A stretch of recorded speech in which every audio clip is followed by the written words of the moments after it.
Whoa, buddy. Put that thing back in its holster. We haven't gone anywhere. I don't understand. Check out the MichaelDukesShow.com for information on how to get access to the podcast. Welcome to the party, pal.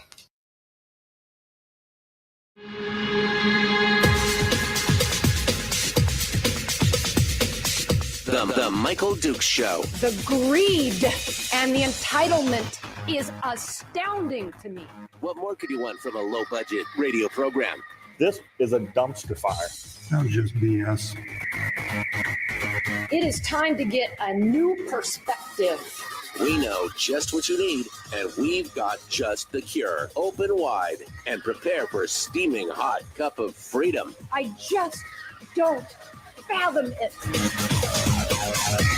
The Michael Dukes Show, streaming live across the world. Live around the world on the internet at michaeldukeshow.com and across the state of Alaska on this, your favorite radio station and or FM translator. Good morning, my friends, and welcome to Monday. Wow, what a day, huh? What a day it is.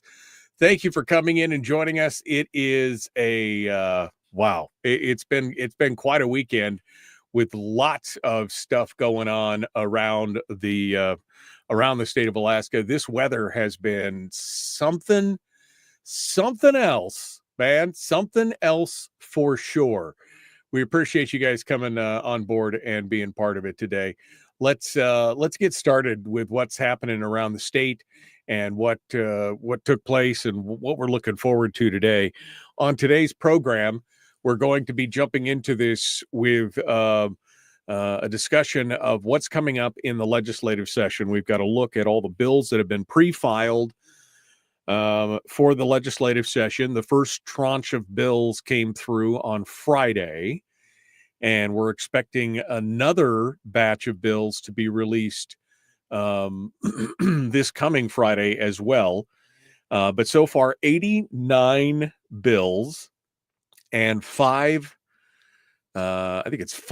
constitutional amendments have been proposed for the upcoming session. Now, there's no expectation that all of these obviously will pass, but they always like to put out the first. They always like to put out the first batch to give people a chance to take a look at where the session is headed. And I'll tell you, based on what I'm seeing right now, I think a lot of the things that we talked about with Brad Keithley from Alaskans for Sustainable Budgets last week are, well, 100% true. How, this is this is like the kids' Christmas wish list. How is this all going to go through? How are we going to pay for all of this? That's one of the things that we're going to talk about today here in hour one. As we go through the show, we're going to talk about all the different bills and everything that it looks like it's shaping up to be. And it's probably it's probably going to be just as tough as we expect. As we go through this, we'll give you the rundown on that. Then in hour two, we're going to be talking with Representative Kevin McCabe from Big Lake, who's got one of those pre-filed bills, but is also going to be kind of giving us a rundown of what he sees in the upcoming session and what should we expect, and should we get our hopes up? Should we get our hopes up? It's a question. It's a question that we'll do this. So anyway, we'll be talking with Kevin McCabe in hour two this morning as we continue on this beautiful blustery Monday. Okay, so first things first, I guess we should make some announcements down here on the Kenai Peninsula. We're seeing some closures, some school closures and delays. The Kenai Peninsula Borough announced 2 schools will be closed today. And 17 others will be on a 2-hour delay. According to the school district, both the Cooper Landing School and the Hope School will both be closed, according to the district. And not really surprising if you saw the pictures. I was watching the pictures on Facebook this weekend from the folks. It's kind of, when you move to a new place, you're trying to kind of get a feel for, everything that happens and what's going on in the community. And so I joined a handful of Facebook groups that talk about, life in Homer and life on the peninsula and the highway reports and everything else. And you discover that people a lot of times are like, okay, so what's the road look like between here and Anchorage? Because obviously, Anchorage is the next major city with like a Costco and everything, right? So I was watching on Saturday and Sunday the highway, the Seward Highway report, and holy cow, man, the pictures that were coming out of Hope, which is that area right where the Turnigan Arm makes that turn. You come around the edge of the inlet and you come back around. I mean, holy cow, snow up to the bottom of the car. I mean, it was like, it was crazy. They were also doing avalanche mitigation, apparently, in the pass there in that area.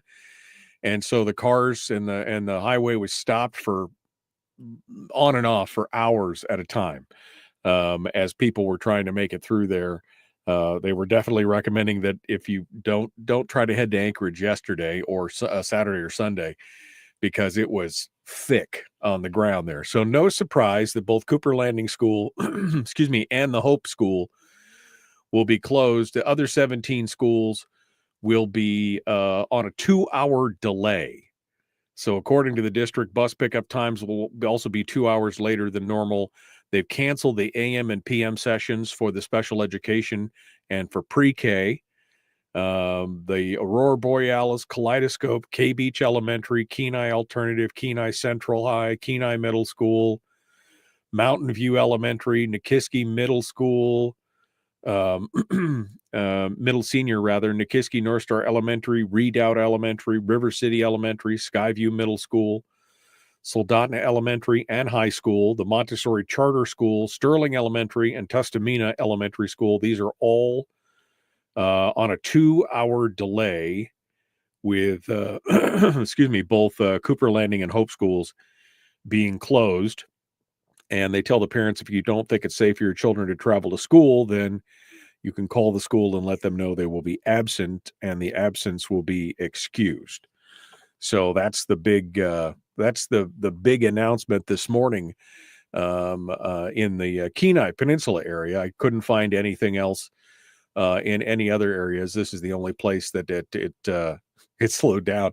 But man, it was a crazy weekend with buffeting windstorms and rain. There's been flooding as well.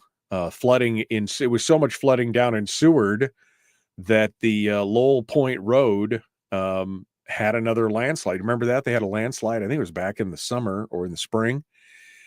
Seward also had a landslide. It's been cleared since then, but about midday yesterday, there was a landslide blocking Lowell Point Road there, and they've gotten it cleaned up.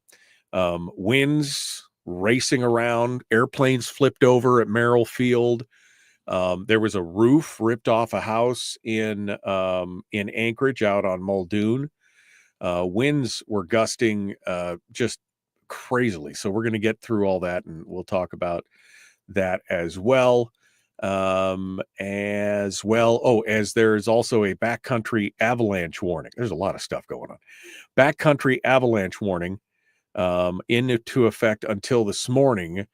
The Chugach National Forest Avalanche Information Center issued the warning saying that the avalanche danger is high, and it was in effect from yesterday through today, and it covers the western Chugach, the Kenai Mountains, including Girdwood, Portage, Turnigan Pass, Moose Pass, Summit Lake, Lost Lake, and Seward. So lots of stuff happening down on the peninsula. I was looking at Fairbanks, and Fairbanks is relatively quiet this morning. Just relatively quiet. Just, except for, I guess, the wild swings in temperature from 33 below to, somebody said, what was it, 22 above or something last week. So, I mean, it's it's an interesting time to be in Alaska right now. If you don't like the weather, wait 15 minutes. It'll change. It'll absolutely change. All right. So that's kind of the brief rundown of some of the big highlights and everything else. We'll get into this more here in just a minute and to some of the effects that were going on. I will say that up here at the house, it was funny because it was Saturday night. Saturday night, the wind started earlier on Saturday, and I was in my studio here at the house, and I was getting late on Saturday night. I'd forgotten to do something, and so I was in the studio here working on something, and you could just hear the wind hitting. And this room is pretty quiet. Obviously, being a studio, I tried to make it as quiet as possible, but you could just hear the wind hitting the side of the building. And at one point, my monitor, this big monitor in front of me, one of couple, 3, 4, 5 that I have here in front of me, and all of a sudden the monitor was like shaking. It was rattling the house. That's how high the winds were, and just crazy stuff. Definitely make you question. Do you really want to let the dogs outside, or are they going to zip? There goes Toto up into the air. I was looking for witches and houses in the air earlier this weekend as we go through.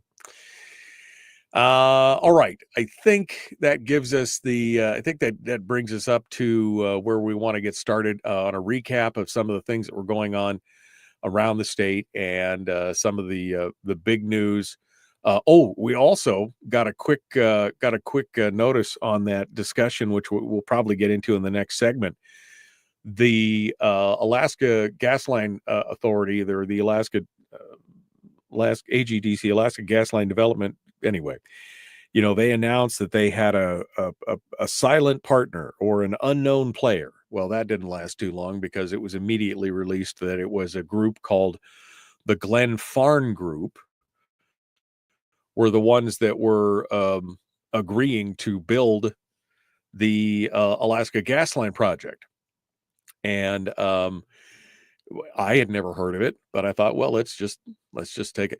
Anyway, Suzanne Downing over at Must Read Alaska actually has a really in-depth article, which I don't think we're going to have time to get into the whole thing today, but it goes through who the Glen Farn Group is and what their history is, and do they have the actual backing to be able to pull off a $44 billion project. And interestingly enough, it turns out that they're not a household name like ConocoPhillips or Exxon, but they're not a small player in the energy industry. And I'm sure Brad Keithley, when we get to the weekly top 3 tomorrow, we'll have more to say about that. He probably has a lot more insight into who the Glen Farn Group is and everything else. But it is an interesting article over at Must Read that goes into the history of this. And if you haven't taken a look at it here, you could take a look at it. Interestingly enough, there's also some ties apparently to Hunter Biden, which anyway, it's an interesting thing. You should go check it out. I posted links up in the chat room if you want to take a look at that as well. All right, well, let's get into the weekend recap, and then we'll start taking a look at the bills that have been pre-filed and the questions that those bills raise. There are a lot of questions but again, the predominant question, I think the theme for this year's session is who pays? Who pays for all this? We'll find out here in just a moment. Don't go anywhere. The Michael Duke Show, common sense, liberty-based, free-thinking radio. We'll return with more in just a moment.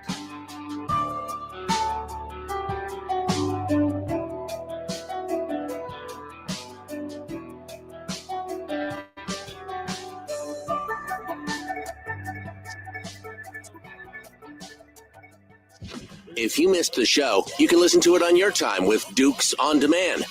Oh, and it's free. Like America used to be. Streaming live every weekday morning on Facebook Live and MichaelDukesShow.com.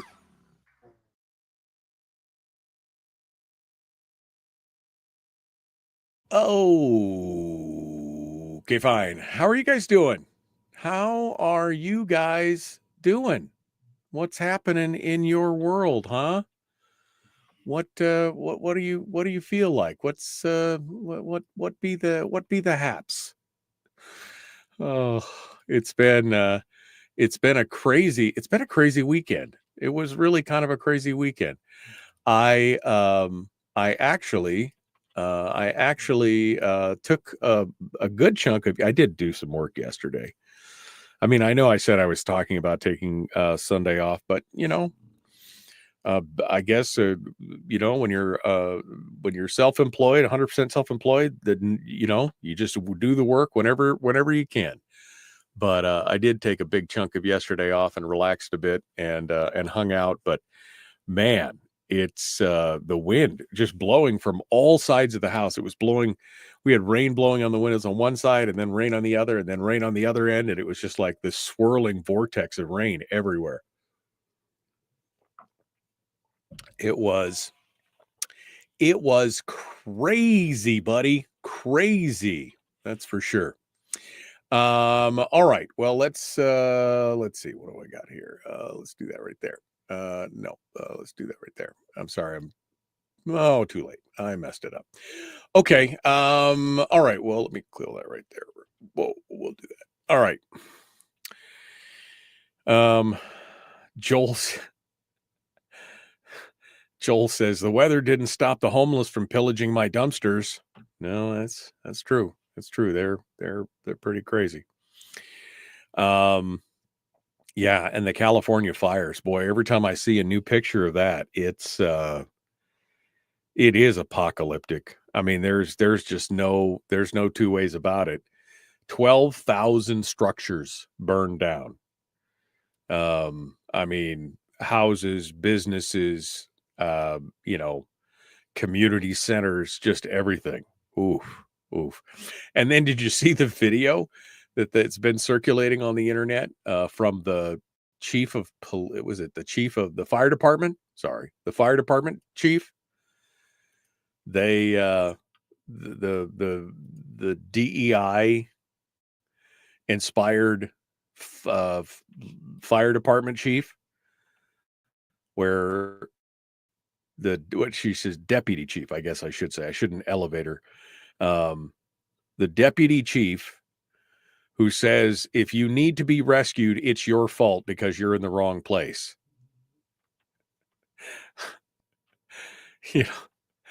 She's heard, because, and of course, part of it's because, she wants to be proud because she's a woman. She's a gay woman. She's a Latino gay woman.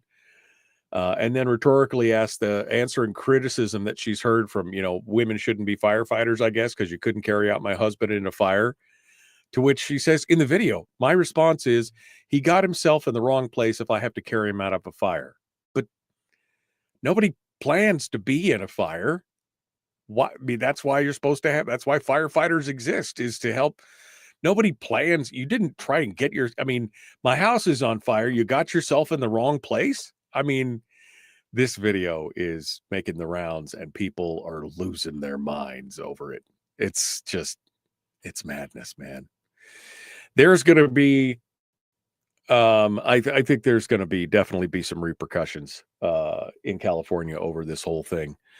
And it'll be interesting to watch. Let's just put it that way. Be interesting to watch how that all plays out. All right, let me get the beard is growing well. The beard is getting a trim today. Everything's getting a trim today. I haven't had a haircut in like 3 months, and it's starting to drive me a little crazy. All right.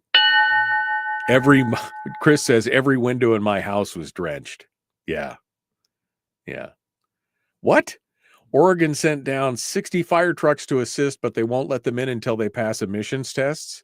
Tell me that's tell me that's some sarcasm there, Bill, because I heard that they were sending down trucks. I mean, I think Gavin Newsom announced they were sending down trucks. He didn't say anything about emissions tests. If that's the case, I mean, mind blown at this point, if that's the actual case. But yeah. Oof. Oh, it was 40 degrees the last 24 hours.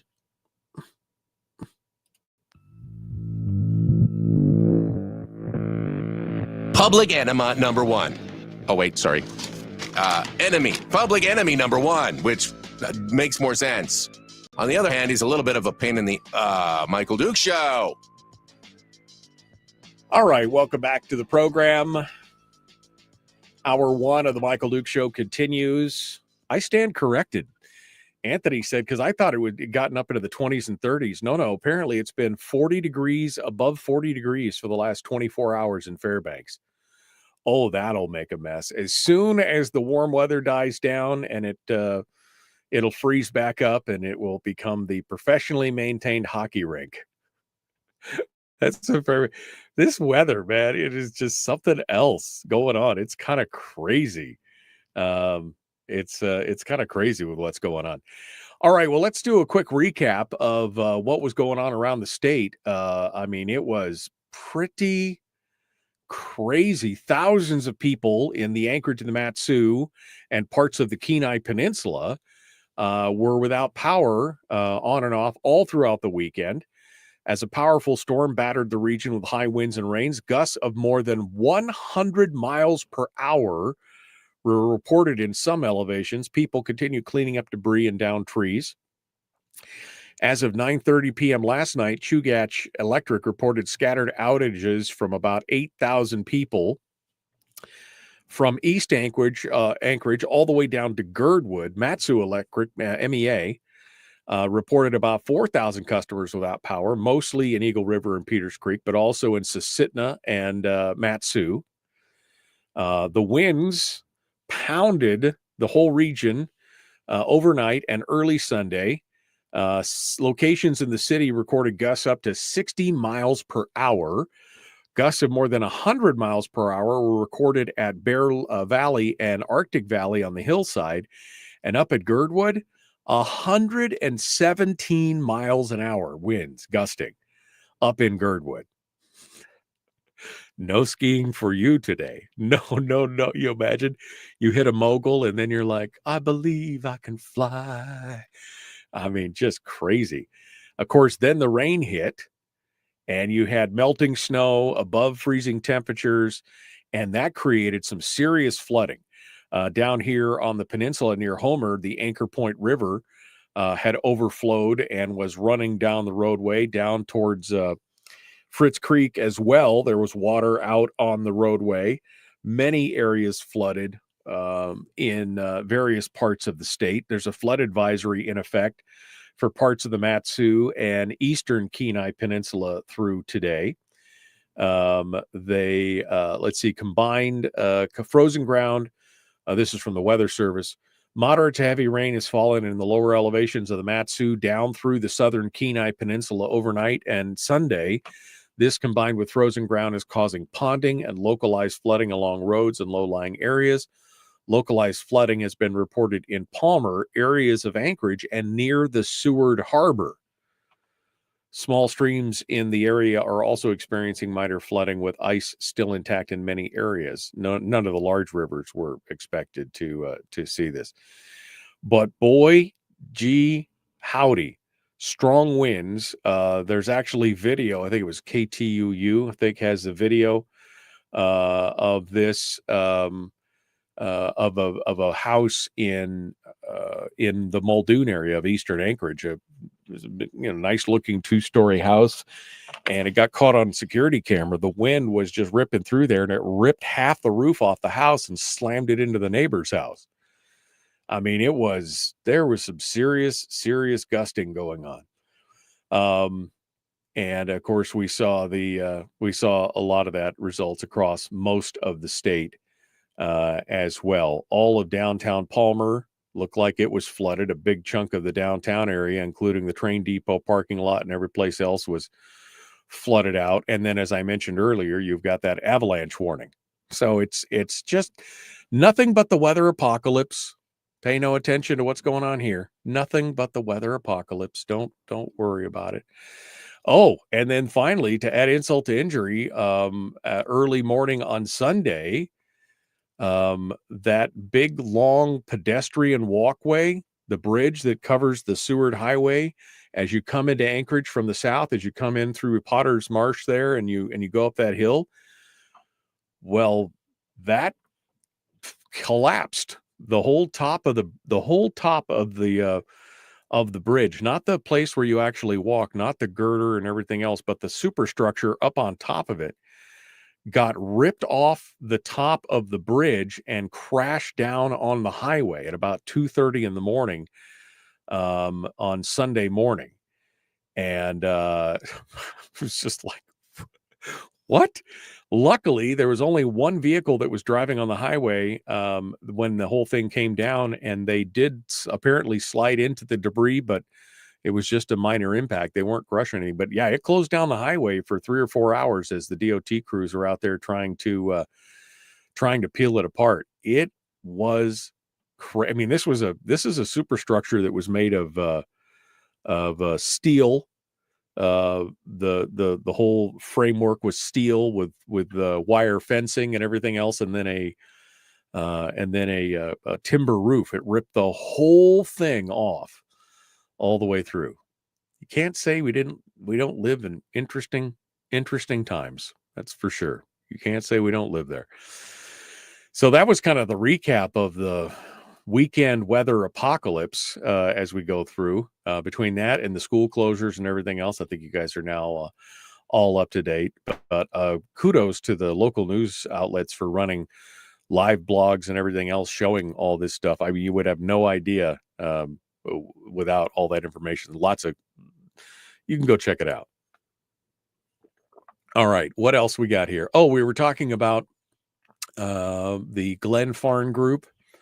I'll give you a quick tour. We won't be able to get into this deeply because we just don't have enough time. And Suzanne Downing over at Must Read has got a very in-depth article on this.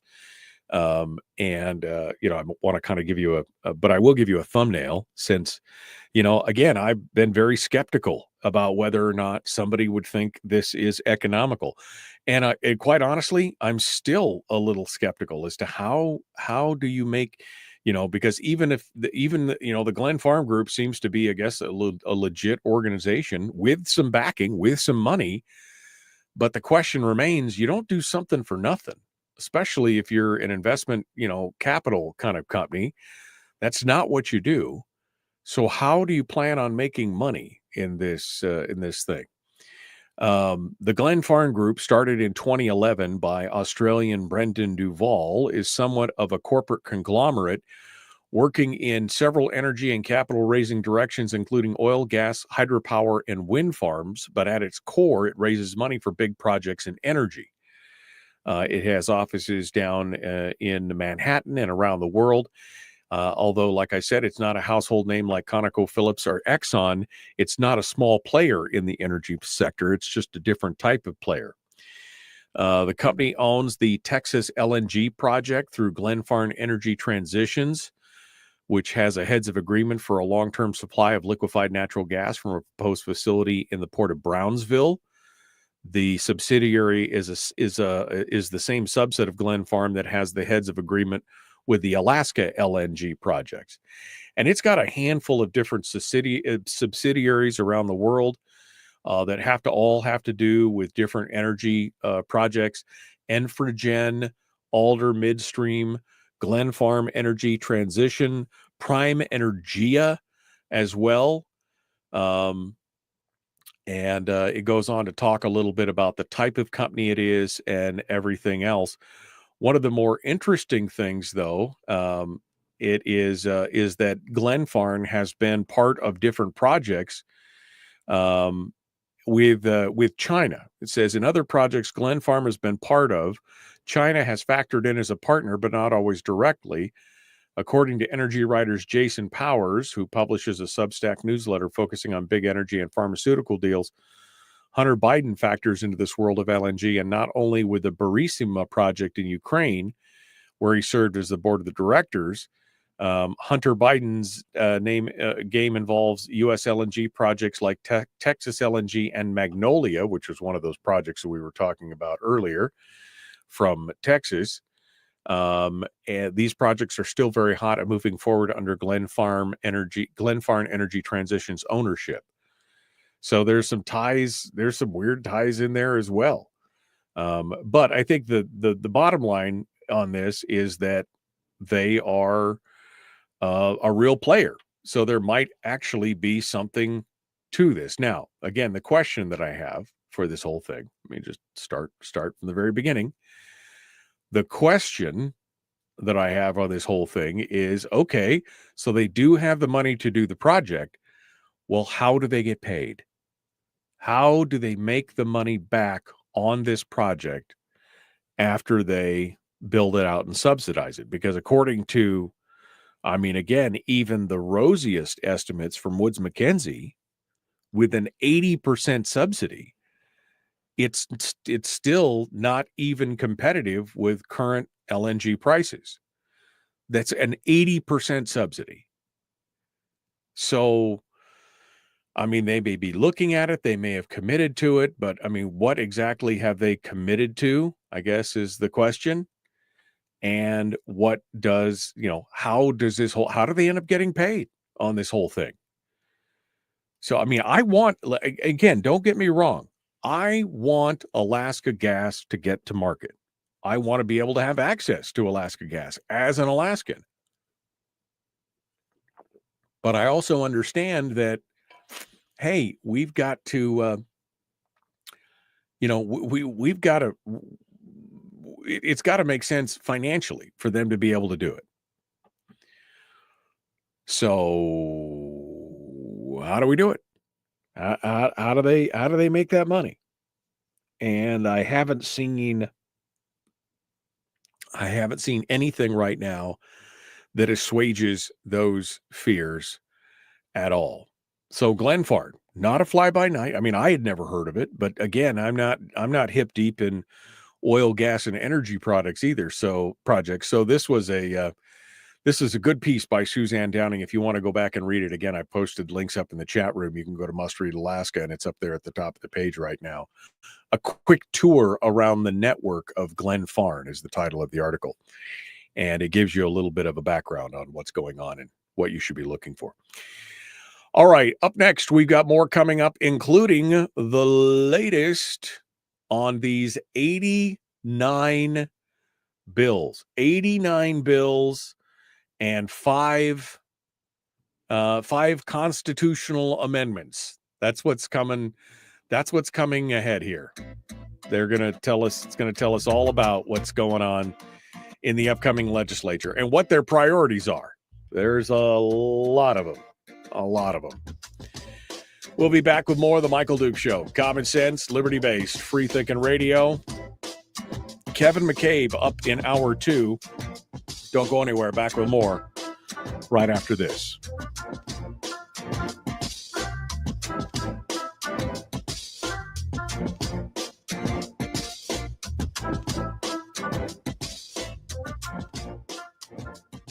We're broadcasting live through a series of tubes. Allowing all of these entities to provide streaming stuff going on the internet. Well, it's kind of hard to explain. Sorry. Streaming live every weekday morning on Facebook Live and MichaelDukesShow.com.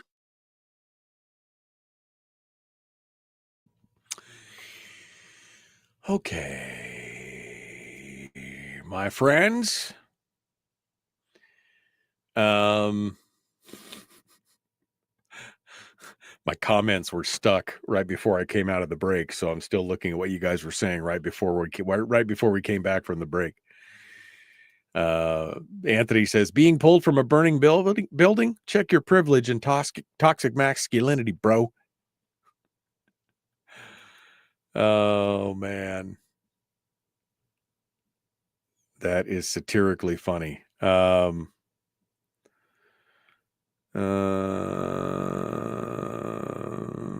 It's not true. Wow. Ted Sims says, no, it's true. And he's talking about the fire trucks being turned away. 60 from Arizona were turned back because they didn't pass emissions. I mean, come on. That can't really be a thing. Some bureaucrat couldn't be sitting at the border saying, no, I'm sorry, you can't bring these in to fight fires when there's 150,000 people displaced and 12,000 buildings have burned down because these buildings don't pass emissions. You can't tell me that's a real thing. You can't tell me that's a real. You can't tell me that's a real thing.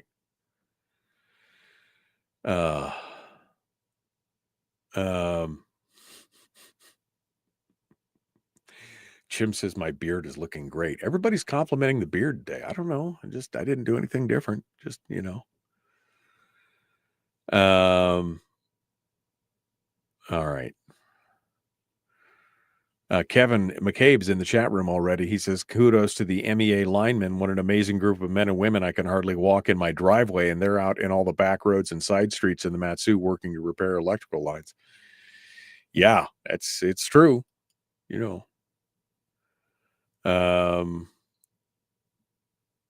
Let's see. Okay. Come on through here.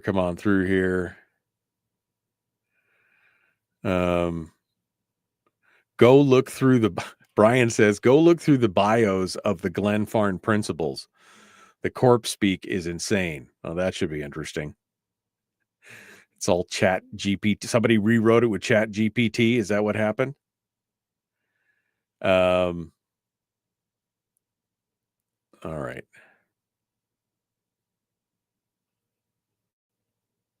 Mike, the Michael Duke Show. This is Week Sears over on Rumble. Just said there was many, but Sterling Elementary is on a 2-hour delay. Oh, the schools that were on delay? Yeah, the schools that were on delay. Cooper Landing and Hope School are closed. Everything else is on a 2-hour delay. Aurora, Kaleidoscope, K Beach, Kenai Alternative, Kenai Central High, Kenai Middle, Mountain View Elementary, Nikiski Middle and Senior, Nikiski Elementary, Redoubt Elementary, River City Academy, Skyview Middle, Soldotna Elementary, Soldotna High, Soldotna Montessori, Charter, Sterling Elementary, and Tustamina. Those are all on 2-hour delays. So there you go. Anthony said the only scenario in which the Alaska gas becomes profitable and sustainable if we dissolve the EPA and their volumes of ridiculous regulations and sink a metric crap ton of money to build up the infrastructure to support it. We got to go all in. Is it possible, says Chris on YouTube, that Glen Farm has a legitimate plan to make money and all of the previous feasibility studies were just fake news to politic for more subsidies? I mean, possible, I guess. We'll just have to see. Okay.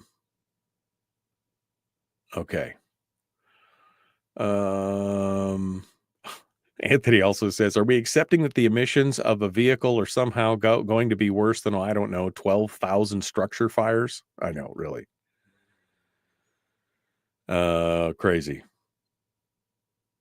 No trucks. Gary says no trucks from Oregon were turned away from fighting the California fires. I don't know. It's just, one of those things. The ASD is closed. The Anchorage School District is closed today. Is that what you're saying? I did not get notification of that, if that's the case. Yeah. 40 degrees in Fairbanks in January after it was 33 below last week, and now it's 40. I mean, a 70-degree temperature swing in just a handful of days. And then it's going to drop the hammer on you. Oh, those poor boiler systems. Up, down, up, down, up, down, up, down.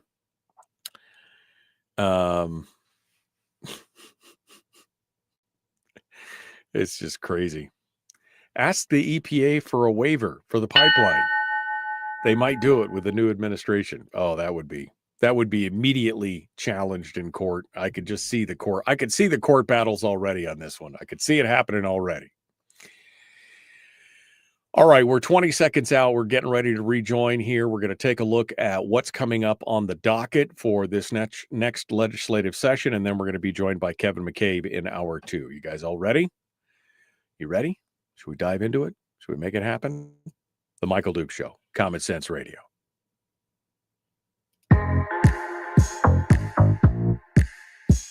The Michael Duke Show, proudly splitting the left versus right dichotomy. Yeah, I had to look that word up too. I don't think it means what he thinks it means. There he is, though. That guy, Michael Dukes, the one with the show. Okay, welcome back to the program. Thanks for coming in. Just got notification as well that the Anchorage School District has closed all schools today. I'm just verifying, but 3 people in the chat room are quoting it. So I just want to make sure that it's all right. But they're saying right now that due to power outages and all the weather and everything else, that all schools are. I'm just verifying it. I just hate. I don't want to send people into a tailspin. In case, yep, the districts are closed. All ASD schools will be closed on Monday. All after-school activities and rentals are canceled. They have schools without power, dangerous and unsafe parking lots due to the extreme weather conditions, and maintenance issues at the school. So all the schools are closed in the Anchorage area as well today. No word from the. I guess I should check out the Matsu School District too, just to make sure, since they're doing their thing as well. But it looks like as of right now, no, that's not the actual. That's not the actual school district Facebook page. I was looking for the school district Facebook page, and there we go. Here's the official Facebook page. That was just a group. Nope, they just got a weather alert. They do have some schools that are closed. It looks like the Sioux Valley Junior Senior High School, Talkeeton Elementary, Trapper Creek Elementary, and Willow Elementary are all closed due to icy conditions with standing water. And the Glacier View School has got a 2-hour delayed start today. So they're going to let us know. But all of Anchorage is all closed, and at least a couple schools in the Matsu district as well. So thank you to the chat room for keeping me up to speed on that. Okay, what do we got as far as pre-filed bills? We got a bunch of them. We got a bunch of pre-filed bills, and some of them, okay, they seem like they make sense. Others, not so much. But the main theme that seems to be coming out of all this, the main question that I keep coming away with in all these is, okay, who pays, right? That's the big question. Let's see. The Republican George Rauscher from Sutton has a new proposed bill that would repeal ranked choice voting. It will probably go nowhere. Separately, of course, there's already 2 groups working on ballot measures to try and repeal the ranked choice voting system on the 2026 ballot. But this one has been put out there. Calvin Schrage is proposing a campaign contribution limit for Alaska elections after we've gone 4 years without one. And of course, that meant that there was just tons of money that got dumped into the last couple election cycles in 2022 and 2024. But this is the first time we're seeing a concerted effort from a legislator to put something forward. It was discussed last year, but I don't think it ever went anywhere.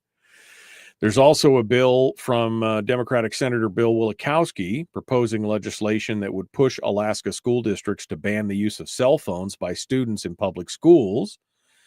The Board of Education and the Commissioner, Dina Bishop, have already said they would favor such a prohibition. Now, currently, Alaska allows for most of the policy decisions to be made by school districts, which, I mean, that makes sense. If you've got, some areas have different needs than other areas. So it would seem to make sense that the districts would be able to make some of those choices. Wielechowski's bill would give the districts leeway in determining their approaches to cell phone use. I don't know what that means, leeway. If it already allows most education policy decisions being made by the district, then why is there need for a bill? Several states already require schools to limit cell phone use by students, including California, Indiana, and Virginia. Now, does it work? I don't know. Fairbanks Democrat Maxine Dibert Is it Dibert or Dibbert? Somebody will have to tell me, but I thought it was Dibbert, but then I heard somebody pronounce it the other day, and now I'm unsure. Maxine Dibert introduced a bill that would ensure every public school student in the state gets access to free breakfast and lunch. Multiple states have already begun offering free school meals to all students, regardless of income. During the COVID pandemic, Congress made meals free to public students, but many states, including Alaska, did not continue the subsidy once federal funding for it ran out.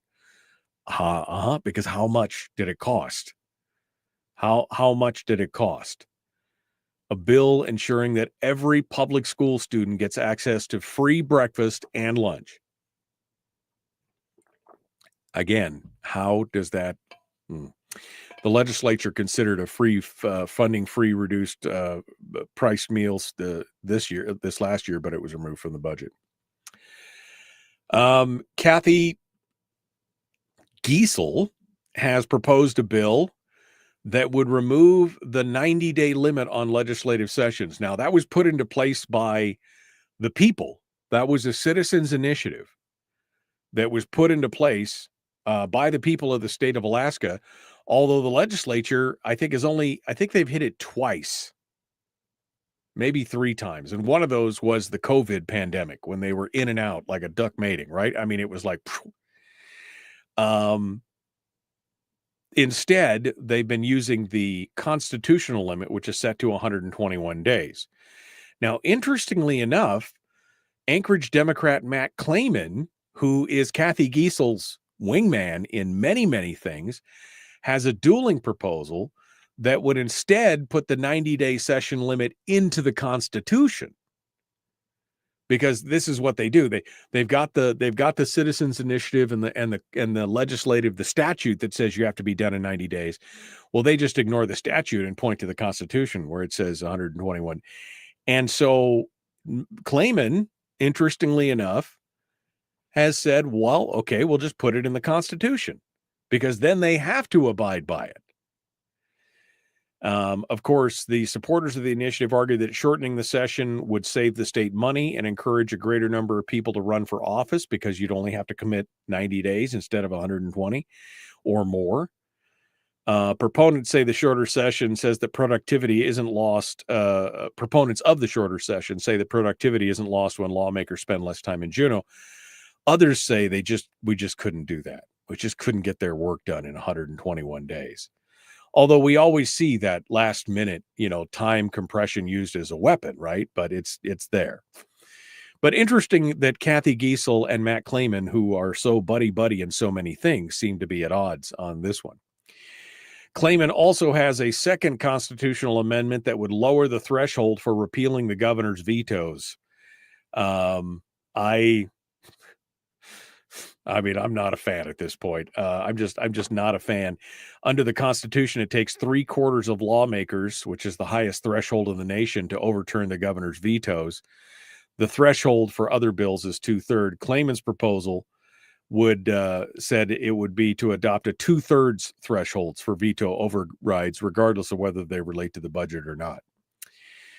Let's see. Sitka Republican Bert Stedman introduced a bill to create a Alaska Flood Authority in an effort to assure the availability of flood insurance to Alaskan property owners. Part of this came from the flooding that took place in Juneau when the glacial dam bust and everything else. A lot of those families didn't have flood insurance through there, and I don't know if that's plus, I don't know if that was an oversight or just because it's not a flood area or what it was, but we'll see.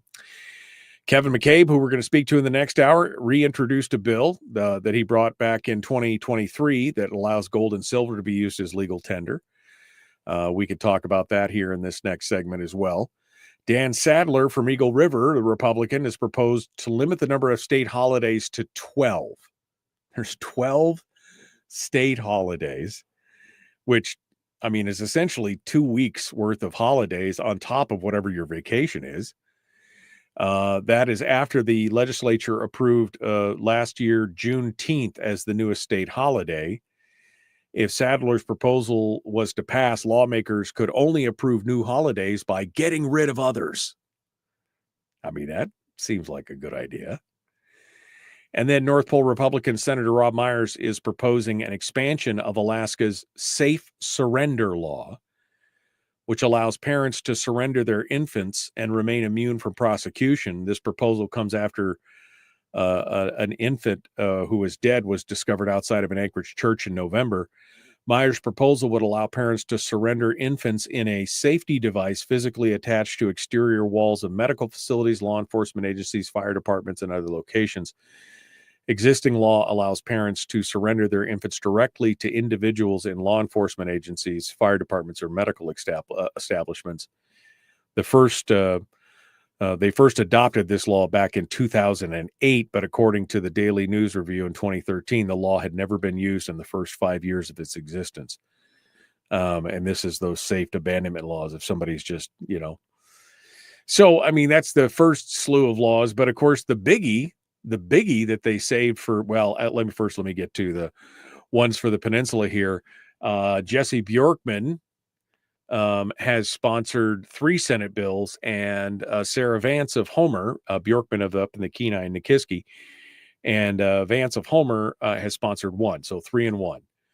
Bjorkman's bills seek to add an executive administrator to the Big Game Commercial Services Board, which operates under the Division of Corporations, and would make certain veterans eligible for a lifetime permit to access state park campsites and parking for free, and defines a delivery network like those who work for DoorDash as private contractors who aren't covered by the Workers' Compensation Act. This is the whole Lyft and Uber thing.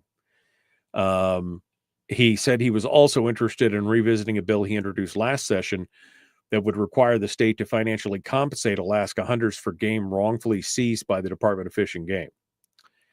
Vance's bill would allow for school districts, the University of Alaska, and other governmental units to use group coverage insurance. She said that the creation of a consolidated group health care to tackle the rising costs was among her top priorities in the coming legislative session during her meeting with the Kenai Peninsula Borough School Board on December the 2nd. And this is the one where they're talking about consolidating all the various districts together and getting their health care all put together. We didn't talk about the big one, which is the pensions, but we're out of time. We'll discuss that here, I'm sure, in Hour 2. The Michael Duke Show, Common Sense Radio. Hour 2, and Kevin McCabe dead ahead.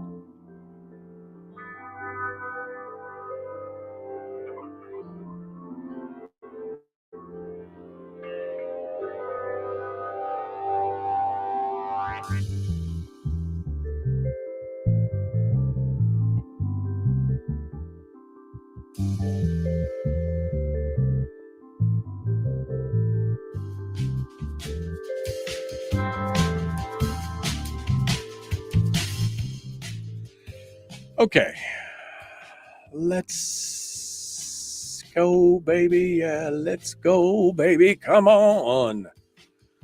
What's happening? Let me go back up here to see what you guys have been talking about.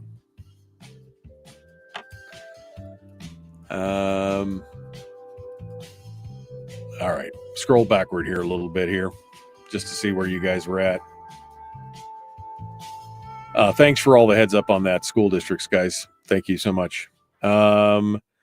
Did I hear about the 3 bears being built in North Pole? Yes, I did.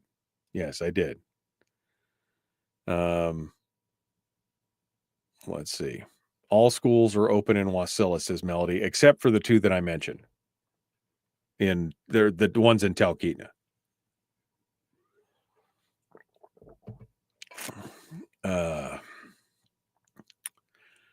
The trucks being turned away from failing emission story made a 60-40 mix of blood and coffee shoot from my eyes due to the pure and unrepentant stupidity of people.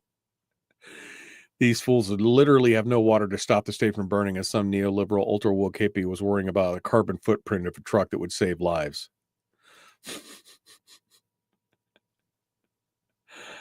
Oh, man. Okay. Who pays? Bill says he just emailed me something on the, I'm sure it's on the thing here. Let me look. Should launch my email at the beginning of the show, shouldn't I? If I was a good radio host, I'd do that. Oh, I don't see it yet. Okay.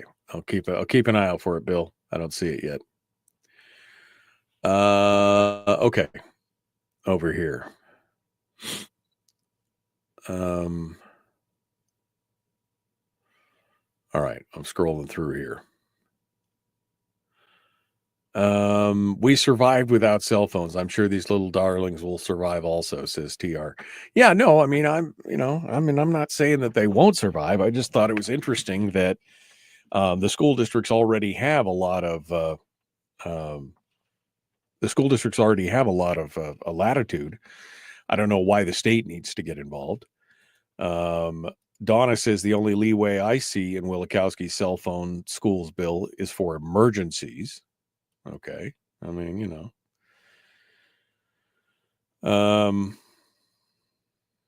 let's see. Make the kids use landlines.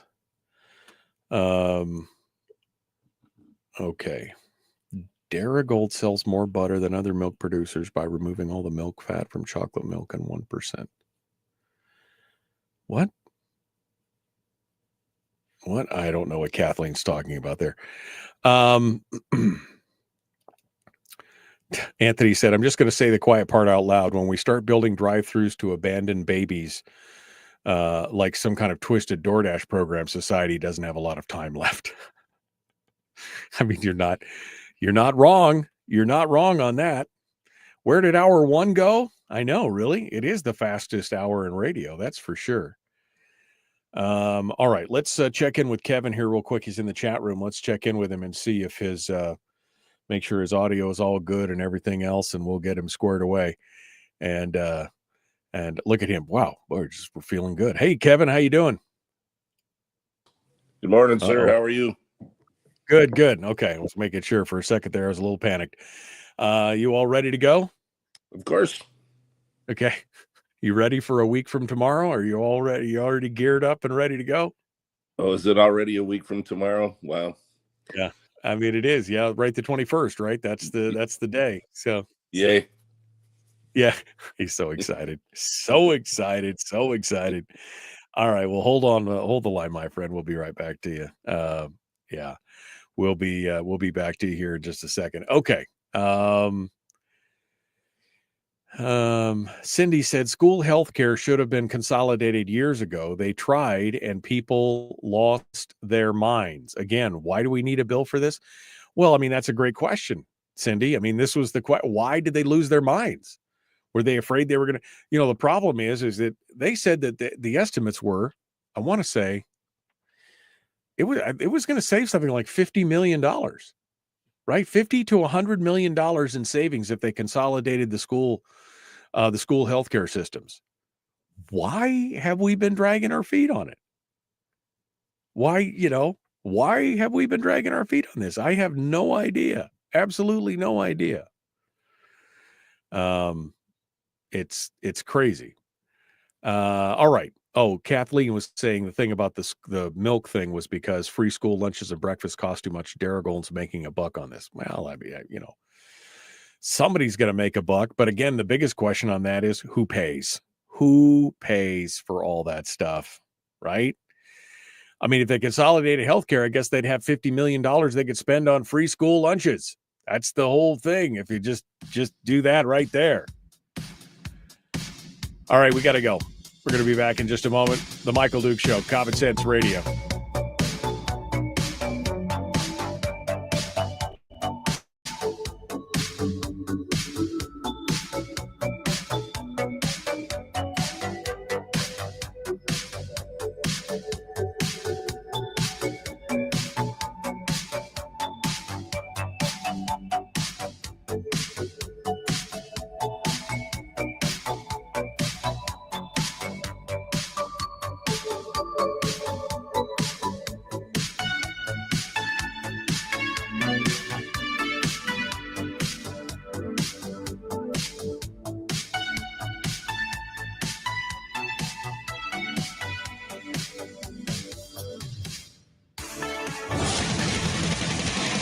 Whoa, buddy, put that thing back in its holster. We haven't gone anywhere. I don't understand. Check out the MichaelDukesShow.com for information on how to get access to the podcast. Welcome to the party, pal.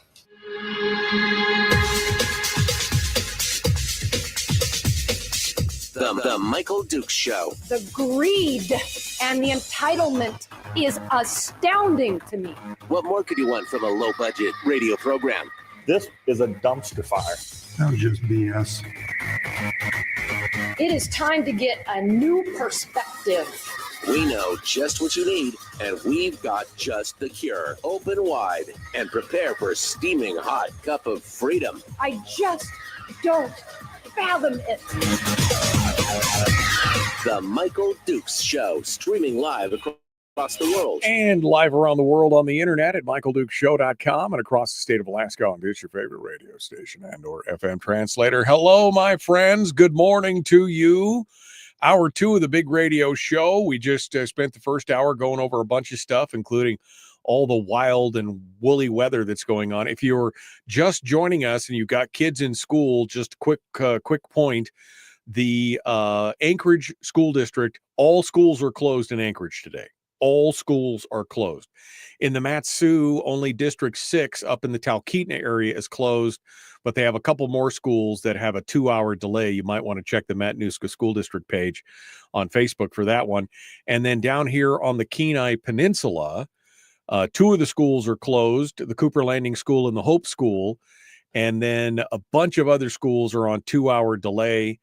The Aurora, the Kaleidoscope Charter, K Beach Elementary, Kenai Alternative, Central High Middle School, Mountain View Elementary, Nikiski Middle and Senior High, North Star Elementary, Redoubt, River City Academy, Skyview Middle, Soldotna Elementary, Soldotna High, Soldotna Montessori Charter, Sterling Elementary, and Tustamina Elementary are all on 2-hour delay due to weather impacts and everything else. So that's the first things first. And also there is a backcountry avalanche warning if you are in the Girdwood, Portage, Turnagain Pass, Moose Pass, Summit Lake, Lost Lake, or Seward.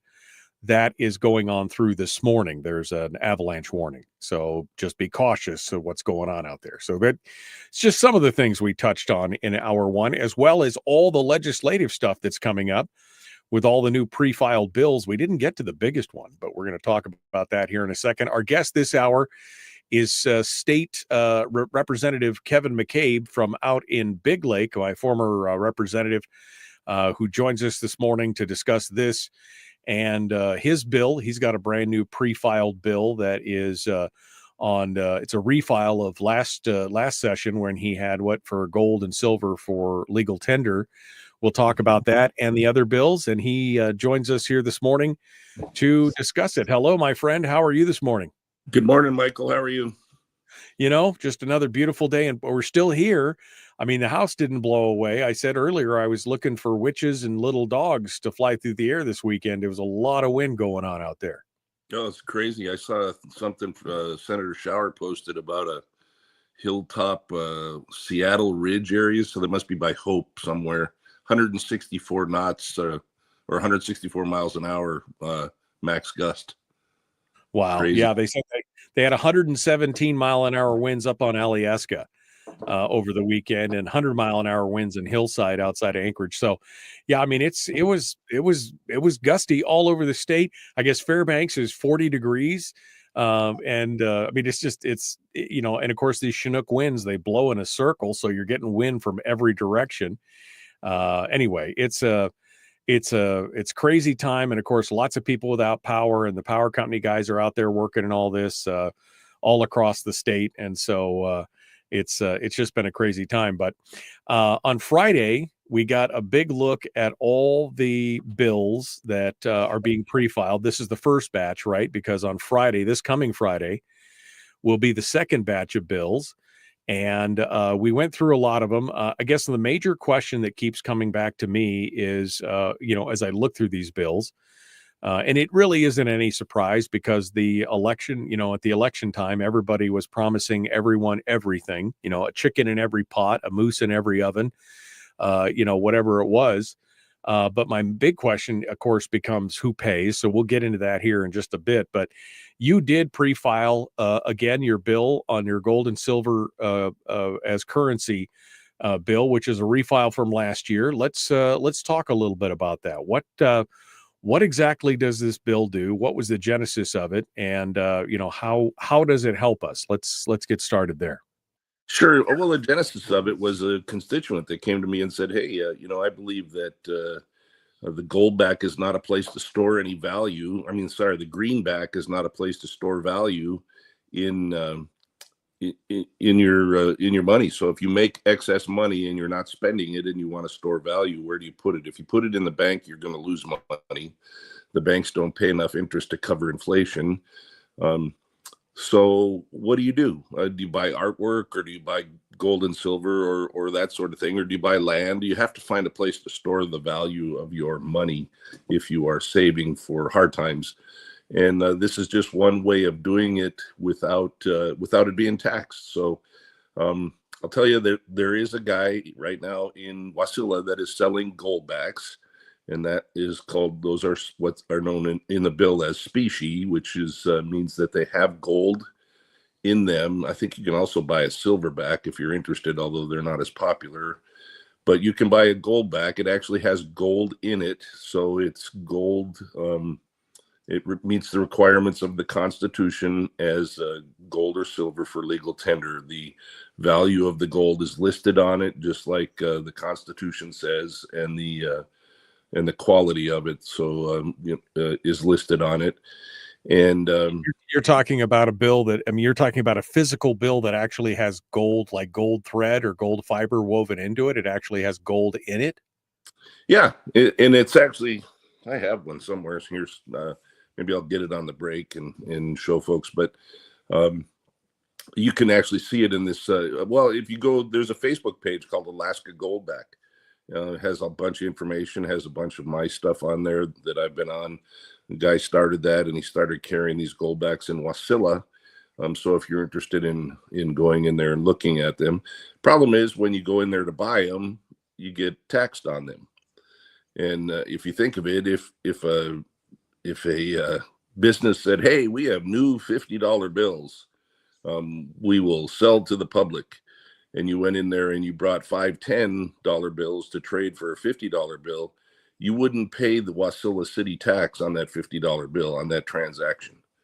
Well, in this case, you have to, because the goldback is considered a commodity, and gold and silver is considered a commodity. We don't want to do that. We want to get back to where gold and silver are strictly used for legal tender. So you can trade a greenback of whatever value. At this point, I think a goldback is worth $5.45 for a $1 goldback. You could trade them even across without paying a Wasilla city tax. Interesting. And so essentially this bill, what makes it so that they are legal? I mean, are they legal tender now, or they're going to be legal tender? What's the skinny here?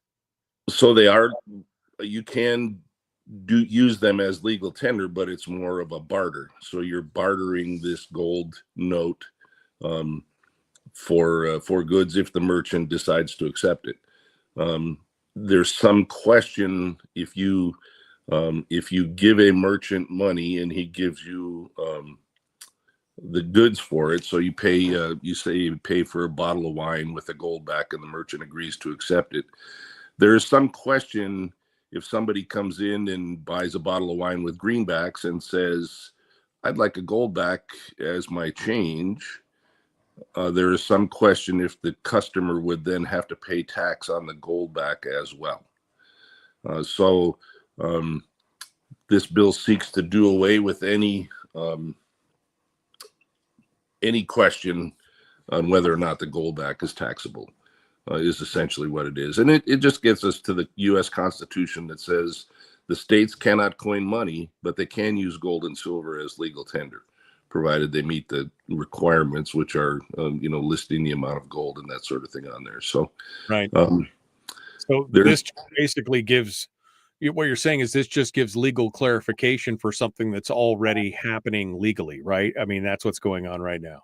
Right, and prevents the levying of a tax on the gold and silver. So not that big a deal when you're just trading a $1 gold back, which is worth $5.45 because of the gold in it.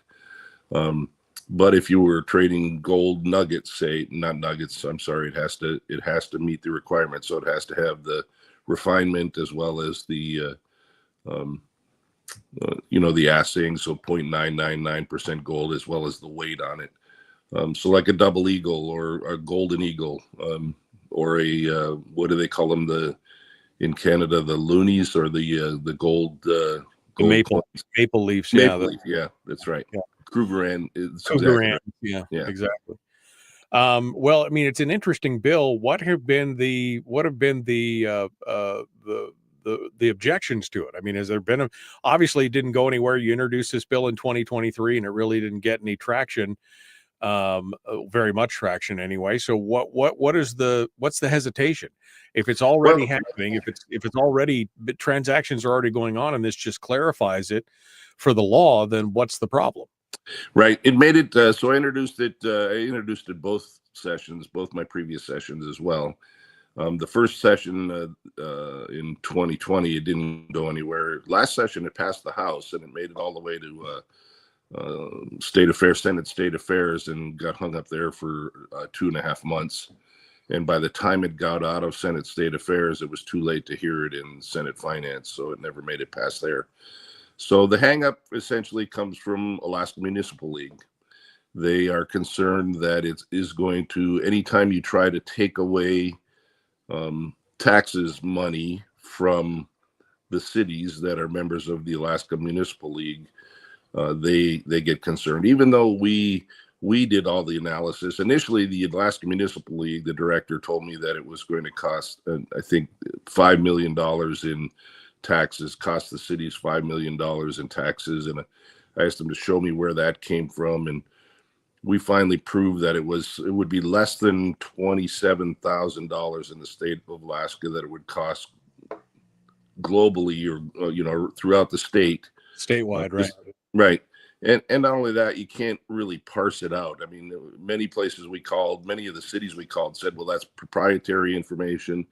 Many of the cities we called said, well, we're not going to be able to tell the difference between the tax on a gold back and the tax on a little stuffed bunny.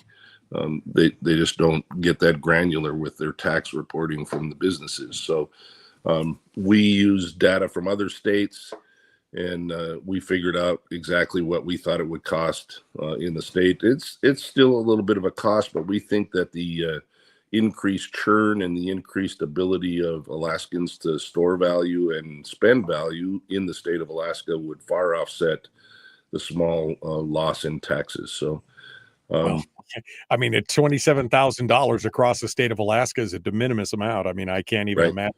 I mean, even quite honestly, even $5 million overall is still pretty small in terms of overall tax take from the various municipalities and communities around the state. So it would seem like this is a no-brainer.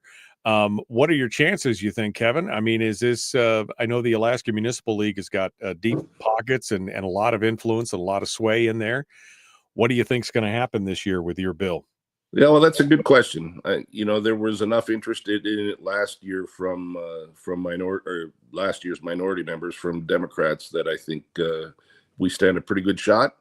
And so we're going to give it a try. If folks are interested, there's a lot of data online. Soundmoney.org is soundmoneydefense.org. The guys from there have come up 3 or 4 times to testify at the drop of a hat, to testify in front of the committee for us. Kevin Freeman, what's his thing called? Pirate Money, the Pirate Money guy that has the I can't even remember the name of his website, but he's got a website as well. If you look up Pirate Money, you'll see his website. They're big supporters of it. Texas is running this bill again. I think now there's like 20 states. When we first started, there was only about 7 states that had done this, and now there's 20 states that have done this. Florida will be the next one to actually issue the currency, and I think it comes out like this month sometime. And it's the currency is really really amazing, really beautiful. So Freeman's website, Kevin Freeman's website, is called the Economic War Room. The Economic War Room. Okay. All right. Well, we'll check it out. I mean, I've been a fan of this for many, many years. I always thought that this made sense, especially since it was constitutional, and it gave people an alternative to, of course, the greenback, which has no intrinsic value. I'm interested to see. I'm interested to see where things go from here. Kevin McCabe is our guest. We're going to continue here in just a moment. Don't go anywhere. We'll be back with more. We're going to talk more about the legislative session, where we go from here, what things look like. We will return in just a moment. The Michael Duke Show. Common sense, liberty-based, free-thinking radio.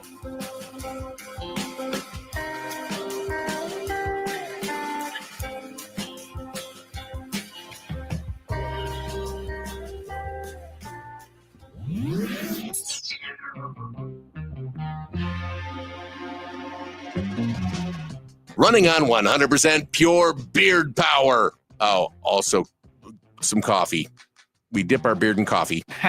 Nice beard. The Michael Duke Show.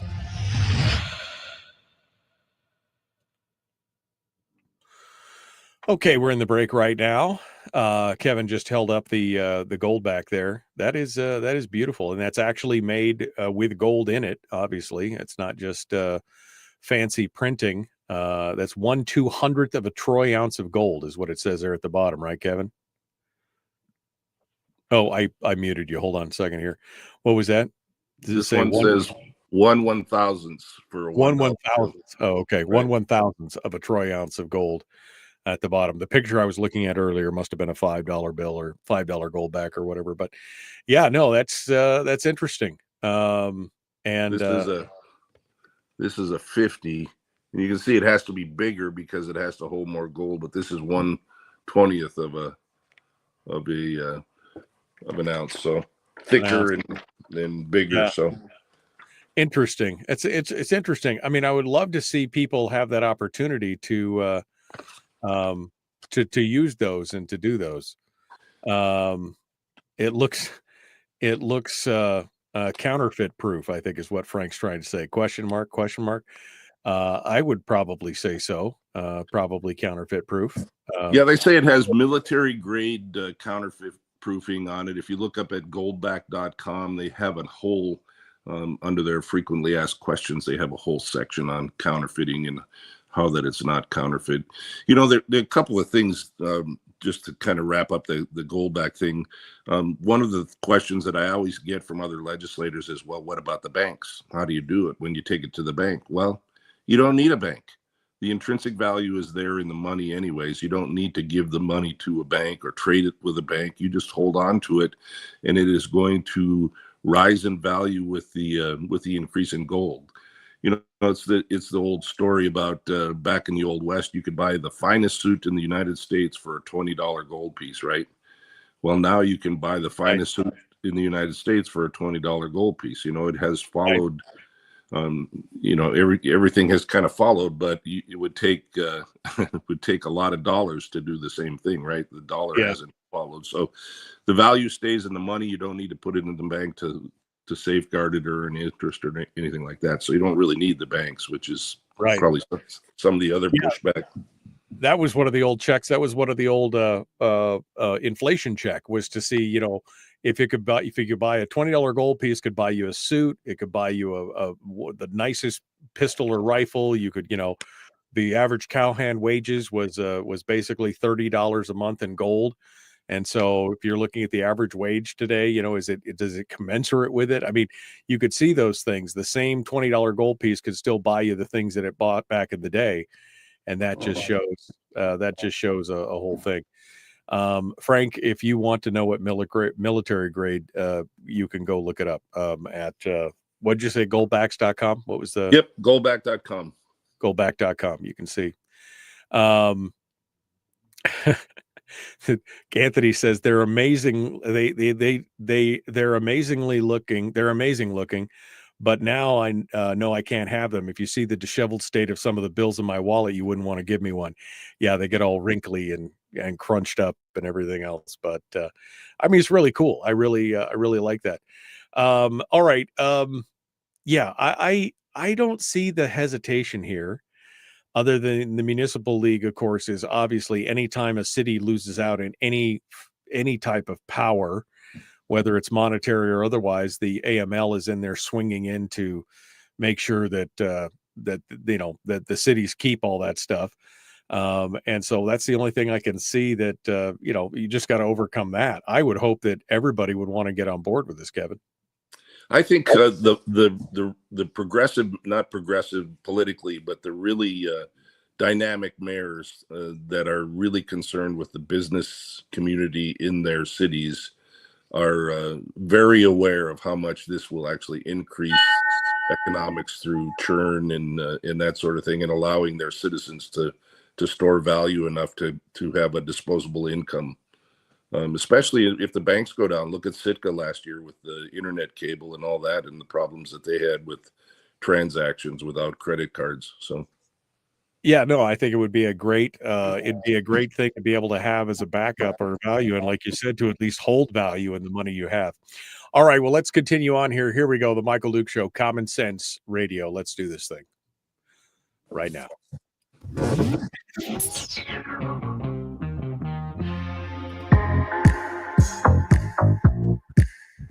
The Michael Duke Show. Not your daddy. Wait, sorry. Not your daddy? Ooh, not your daddy's talk radio. Whew. I was scared for a second. Thought we were going down. Here's Michael Dukes and the show. Okay, Kevin McCabe is our guest, representative from Big Lake. We were just talking about his gold and silver as public tender bill, which to me, I mean, makes total sense. But again, I've been in favor of this I still remember having a conversation with Sean Parnell when I was up in Fairbanks at KFAR. He was in the studio. We did an interview and I had that conversation about gold and silver as tender. And he was like, why? And I'm like, well, for this reason, and you could just see it just didn't compute with him. He just could not conceptualize the fact that we would want to have anything other than U.S. greenbacks as a currency. And I think the tides are shifting. I think people have started to come around. And of course, we've seen 20 years of inflation since then, and people understand the power of that, Kevin. Right. Yeah, I think Senator Sullivan said it best when he gave a talk here in Anchorage a month ago, and he said the most expensive vehicle in Alaska to drive is the shopping cart right now. So, if you compare how much you could buy with gold at Costco, say, versus how much you can buy with greenbacks, the difference will be startling, actually. So. Yeah, exactly. All right. Well, let's look at a lot of the other pre-filed bills. And we got through a lot of them here in the last segment before we brought you on, Kevin, but we didn't get to the big one, which of course is the pension. Something that's not in the pre-filed bills yet, but we fully expect, of course, is also the school funding. And then finally, I'm sure that there will be some kind of bill for some kind of gas something to do with the Cook Inlet. I'm sure that there will be something there as well. But the theme that I see in a lot of this, whether it's the free school lunch for everyone, or the boosting the flood insurance things, or I guess my question is, who pays? This is the biggest question of all these bills: is who pays? And the ADN dedicated an entire story just to the pension bills. After they did the rundown of all the pre-filed bills, they did a full story on the pension bills, talking about how this is the only way we're going to save the state, that the reason we can't hire people, the reason the state's having a hard time, it all has to do with pensions. It has nothing to do with anything else. Has nothing to do with culture, has nothing to do with pay, has nothing to do with any of the other things. It all has to do with the retirement benefits. And that's what they're trying to do right now. And this is just one bill, but regardless of the bill, Kevin, who pays in the long run for all this stuff? Well, not only who pays, but how do they know? I mean, how does the ADN know that the reason that state workers are leaving is because they don't have a pension? How do they know? The state departments have not done exit surveys in any kind of cogent and extensive manner almost ever. I think the Department of Public Safety is the last ones that did an exit survey, and it was 5 or 6 years ago. And frankly, only 9% of the people said that a pension was the primary cause, or lack of a pension was the primary cause of their leaving. More than 20%, I think even closer to 30%, said that they were leaving because of leadership and because the job was poorly defined and they had issues. It's the same with teachers. Is the pension the number one reason they're leaving? I don't think it is. I really don't. The younger teachers that I've talked to said that they would rather have a more portable 401k or defined contributions pension than they would have the golden handcuffs of a defined benefit pension. Well, that's something that's not talked about. That's really something that hasn't been discussed much in all the news reporting and everything else. They're only talking about how great it would be and how good this would be and how this would solve the outflow and the migration. I mean, first of all, I find it ironic that the legislature is going to take up these bills and take up these proposals, supposedly under the auspices of fixing the outmigration in Alaska. Well, there's only 30,000 state employees. If you tack on the municipal employees that would eventually jump onto this program, you're talking about maybe 50,000 employees in the state, out of a state that has a working population of close to 300,000. So you're going to spend however many millions and billions of dollars to try and protect just this one cadre of employees. And nobody's talking about the golden handcuffs thing, which, for those of you who don't know, once you're in that system, the only way you have to get vested and you can't just move out of state. If something happens, you get a relative or a mom or a dad or somebody who gets sick and you have to move out of state or something changes, you can't just take it with you. You have to be you have to be in it. It's not like a defined contributions plan where it has portability and you can take it with you. And that's something that people just aren't talking about, Kevin. Right. And, the part of the problem is there are too many people involved that have too much of a vested interest, especially those folks that are telling you, well, it's going to save money because of this fiscal note or that fiscal note, or because of the analysis we've done.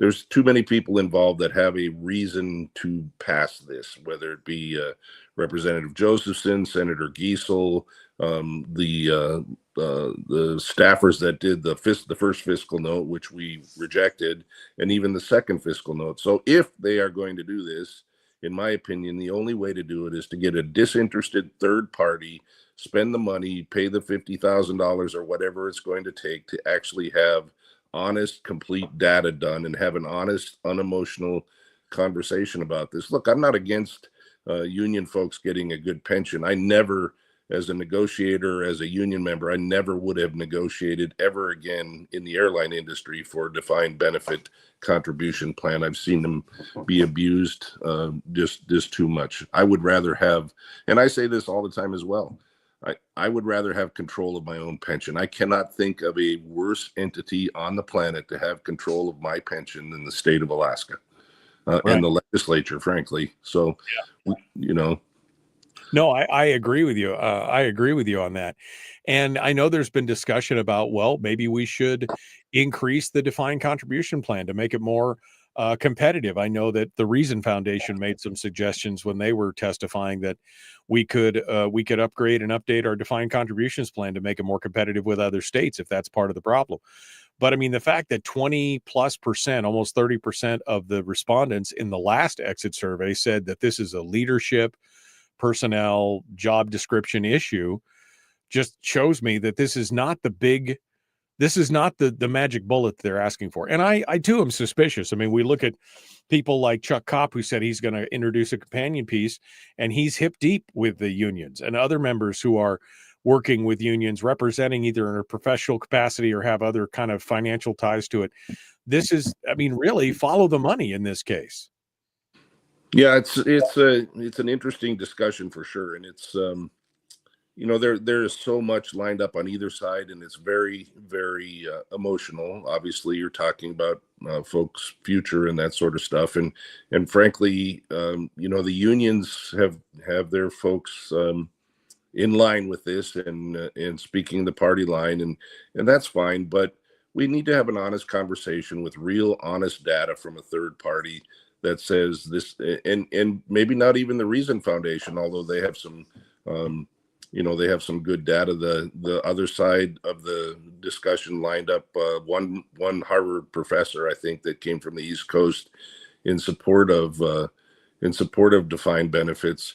But I'm not so sure that we've done our due diligence with the workers, with the Gen XYZ folks that are actually coming into the workforce, the state workforce, and the teachers and the firefighters and the law enforcement coming into the workforce and say, what most concerns you? Is your pension of most concern to you, or would you rather have a higher pay? Would you rather have better health care? There are better things that we could do and we should do as good managers of our workforce to ensure that they stay around. And I don't think the state taking control of the pension is the right way. And frankly, why should the state be on the hook for a city's pension? Why should we be frankly, if I was still in negotiation, this to me would be an opportunity for a good union negotiator to go to the city of Anchorage or Fairbanks or whoever and say, hey, that defined benefits thing that we're fighting about right now? How about if we just take that money and we'll take control of it? The same amount of money that you would have to pay the state of Alaska, you can pay into a pension program that we would develop, either as a AFD or APDEA or whoever, that we would develop and we would manage, and it would be self-managed by our members, which is always better than a bureaucratic entity managing a retirement system.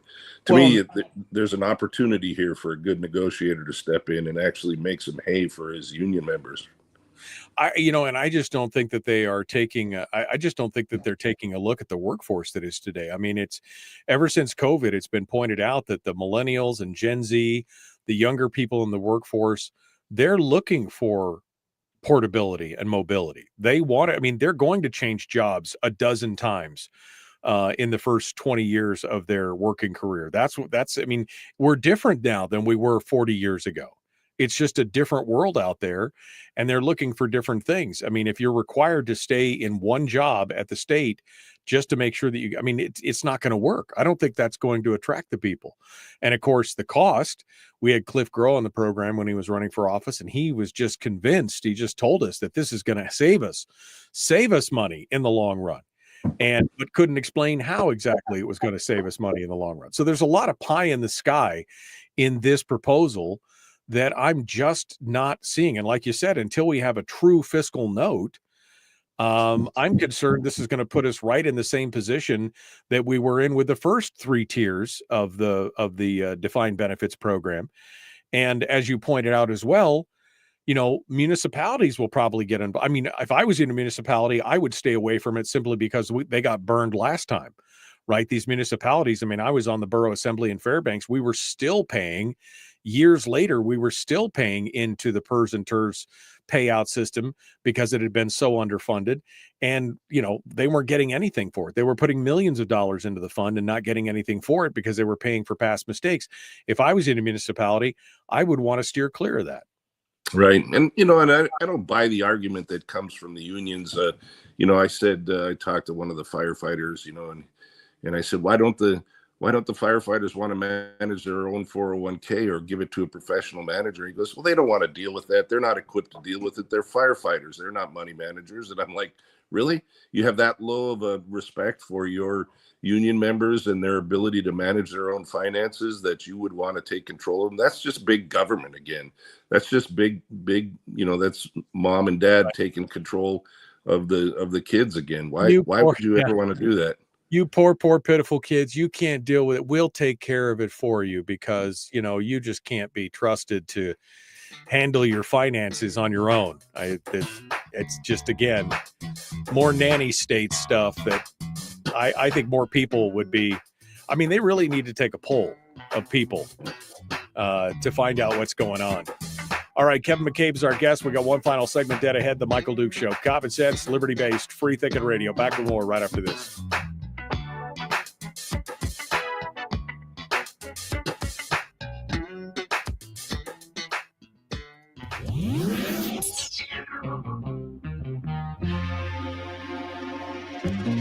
Listened to by more staffers in Juneau than any other show because their bosses told them to. And after what they just heard, oh man, they're going to be pissed. You're a bad, bad man. The Michael Duke Show.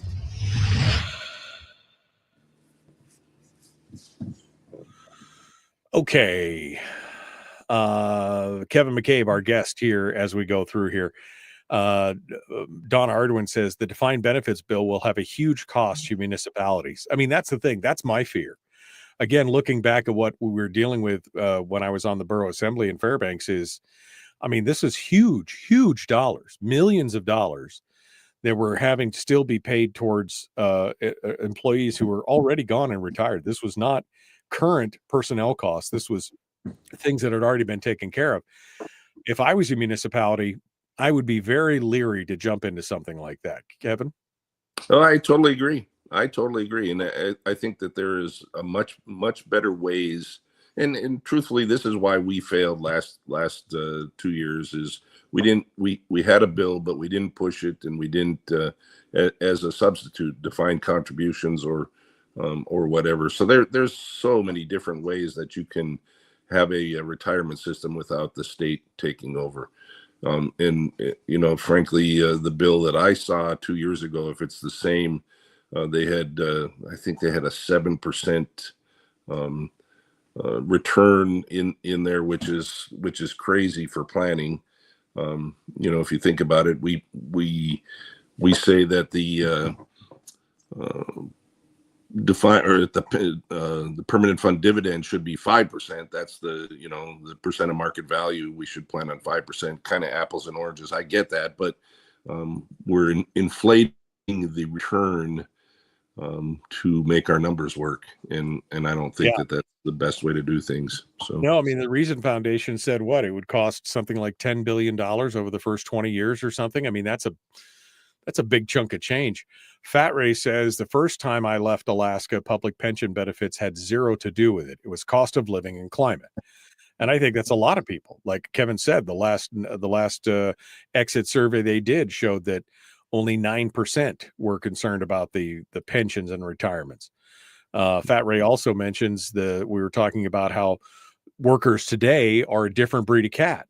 He said that's a result of globalization and free trade. Millennials can only watch corporations conduct mass layoffs so many times before we understand we're expendable. Different world from previous generations. And he's right. That's exactly right. You could see it. They're like, I want more portability, and their priorities have changed.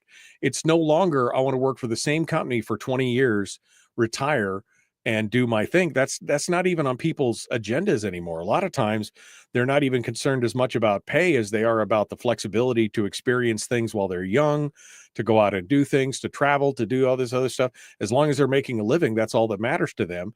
And, so it's a totally different mindset than what it was 20, 30, 40 years ago. 100%. And when you're talking about dealing across different unions, so like in the airline industry, if you went to work years ago for United and you had defined benefits, and you went to Delta, you would lose your defined benefits seniority, if you will, your union seniority at United to start at the bottom at Delta, right? And it's the same, virtually same now. We don't have the Boilermakers anymore, where it's a nationwide union and you continue to accrue your seniority and you work out of a union shop. It's totally different. And yet union leadership seems to be stuck in the past where they're not thinking about portability. To me, the portability, my ability to have a 401k and manage it myself, whether I take it to a professional money manager like T. Rowe Price or Fidelity or Fisher or somebody, and just collaborate with them on my own goals. And, this time period in my life, I want to be in risky stuff. And by the time I'm 70, I want to be in more, more safe bonds and that sort of thing. So there's ways to manage it that you can't do necessarily inside the state of Alaska defined benefits retirement system. Right.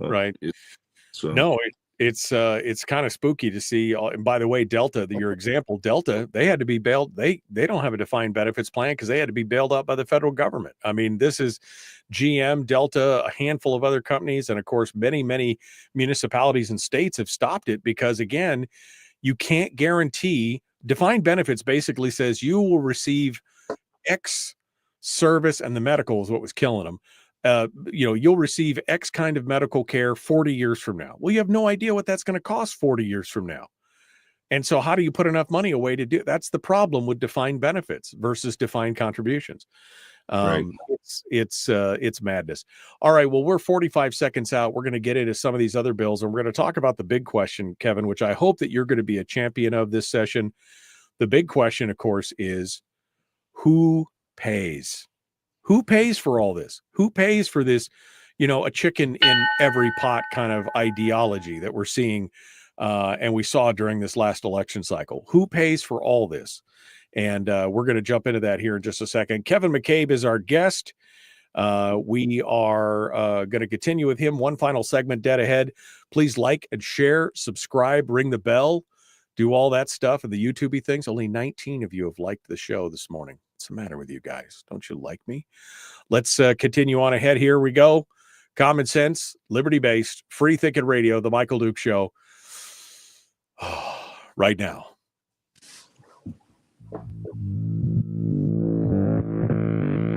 Public enema number one. Oh, wait, sorry. Public enemy number one, which makes more sense. On the other hand, he's a little bit of a pain in the Michael Duke Show. Okay, we are back. Common sense, liberty-based, free-thinking radio, the Michael Duke Show. And we're continuing now with Kevin McCabe, who is a legislator from Big Lake, and we're talking with him about, well, all the stuff and things. Let's continue on here with him and talk about the other bills that are going on in the legislature right now. Of course, we've talked about school stuff that's going to be going on. We're talking about the potential for some kind of subsidy for the gas fields, et cetera, et cetera. Kevin, where are we at with this? What's going on? Oh boy, so there's lots going on. If you want to talk about energy, that's going to be at the top of everybody's list because of the Cook Inlet, the supposed gas shortage, which we all know is not really a shortage. It's kind of a artificial shortage. But something has to be done. Tom McKay is on record and pretty famous for saying, look, if we offer royalty relief, it's not money lost because we're not getting any royalty from it right now. It's stuck in the ground, and the only way to get it out of the ground, we can't do it ourselves. The state of Alaska isn't equipped to drill and to bring in jackup rigs and get it out of the ground ourselves. So we have to have a company to come in and do it. And if the company says, I'm not going to come in and do it because you want too much royalty, well, how do we get them to come in here? So that's going to be the big question, I think, moving forward, despite the whether or not we should import in the gas line and all that sort of stuff. There's just a bunch of projects now that are suddenly popping up, whether it be the coal bed methane in the Matsu or the coal power plant as a substitute for using natural gas for electricity. A bunch of stuff is popping up, and we're going to have to find somebody that's willing to pull the trigger and develop one or more of these and find a path forward with our energy. And it's frustrating because we never hear the positives necessarily, other than from the people that are the people that are pushing it. But from the citizens, there's always the issues. What's the problem? Whether it be the carbon guys, the carbon sequestration that some of us got labeled with, or that sort of thing. So, well, I mean, look, I believe that this has been a bit of political theater that we're seeing from, John Sims and some of those people at NSTAR. I mean, this is a problem, obviously, but it's like they're dragging their feet. And it's like intentionally making it. It's, again, time compression is a weapon. We've talked about that for a long time. That happens in the legislature a lot, but it looks like that's what's happening here. We know we're getting close to that 2027, not deadline, but projection that the gas is going to fall off by then. And so they keep looking to the legislature, to the state, to bail them out. Now, royalty relief, and I know of all the evils out there, that's probably the least of all evils. But the bottom line, Kevin, is that revenue that we would give up in royalty relief would still have to be made up somewhere, right? I mean, that would still be potential revenue that has to be made up somewhere. And so we're eventually all going to pay for it one way or the other. Sure. And I mean, we just have to settle in our minds that the answer to the question who pays is always 100% us.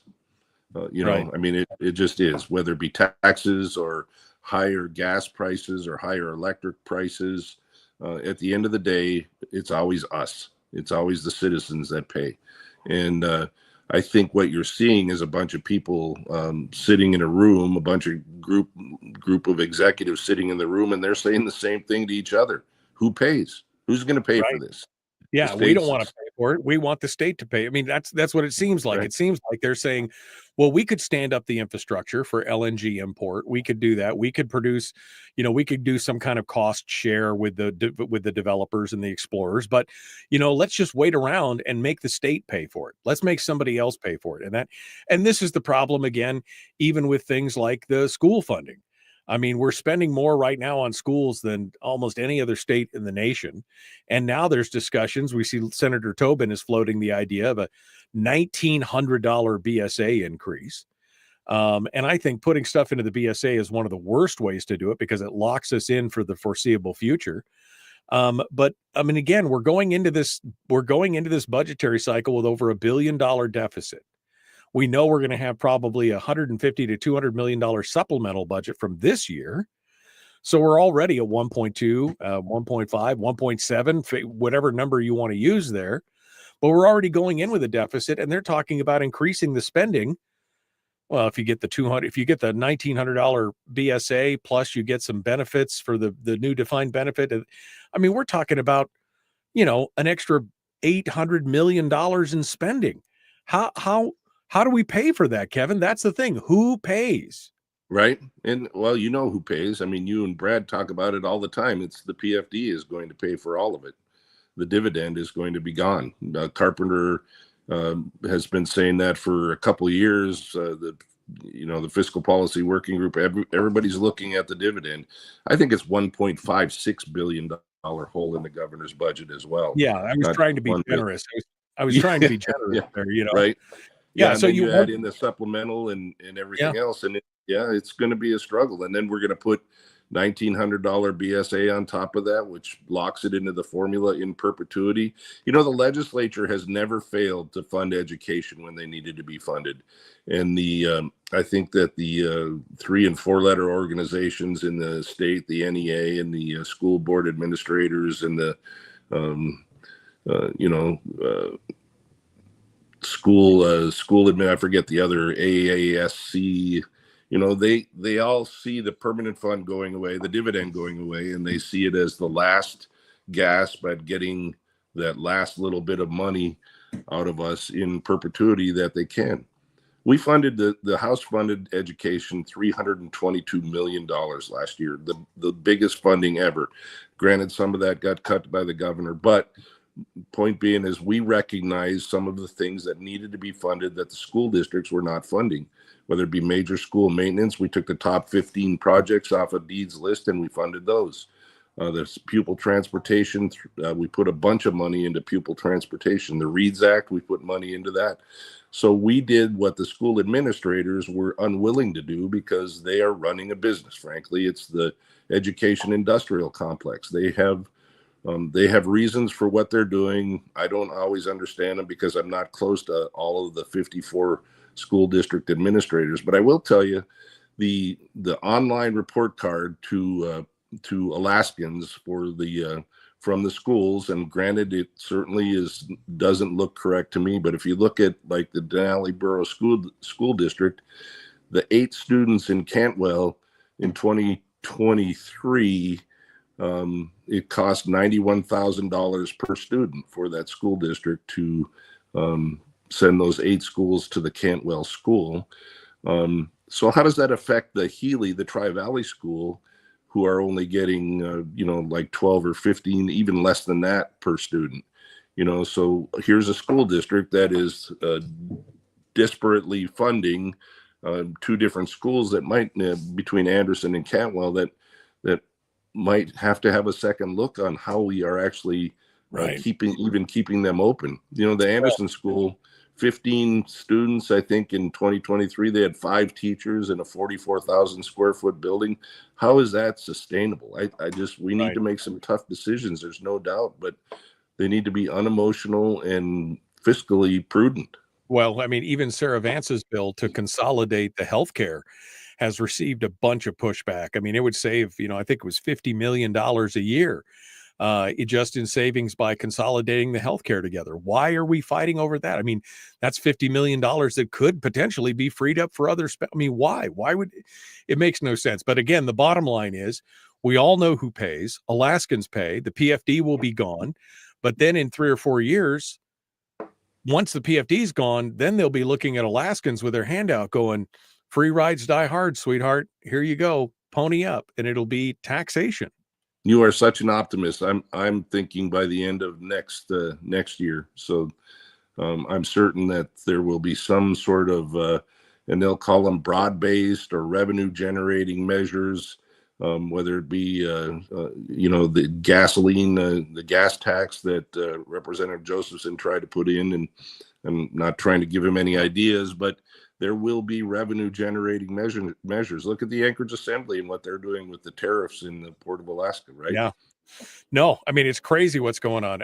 Now they're talking about a sales tax and tariffs. They want to start a casino in Anchorage to generate. I mean, it's just like government never saw a dollar it didn't want to spend. Final thoughts here, Kevin. Well, the Anchorage tariffs is an interesting cat if you really look at it. It's taxation without representation, and they're rather proud of it. I had a conversation with an assembly member the other day, and he was like, well, if you don't like it, don't use the Port of Anchorage. And I'm like, could you put that on the record? Because that will be the rallying cry to finish Port McKenzie. Yeah, no, if we had a Port McKenzie, had rails and everything else, this would be a whole different conversation. All right, Kevin McCabe, thank you so much for coming on board. Good luck starting next week. I'm sure we'll visit with you again. Thank you for being part of it today. You bet, Michael. Nice to see you again. You bet. Hold the line for just a second. Folks, we're out of time. Tomorrow, Brad Keithley, Chris Story.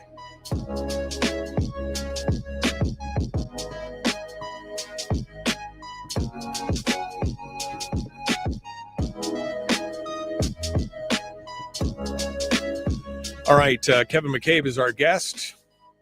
Final thoughts, Kevin, before I let you go, because, I mean, this is the problem. Government is just there to consume every available dollar.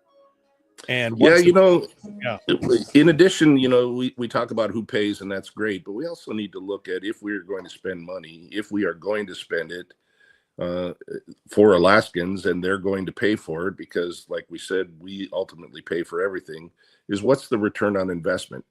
So the railroad, when I'm talking about the Point McKenzie rail extension in Port McKenzie, we have to have a benefit cost analysis of +1. So before we can apply for any grants or any federal money or anything like that, I have to do a benefit cost analysis on is the port going to make money? Well, why don't they have to do that on the long trail? The long trail, they just say, oh, it's going to make lots of money from tourism. There's going to be plenty of tourists that come up here and pay for it. Well, really?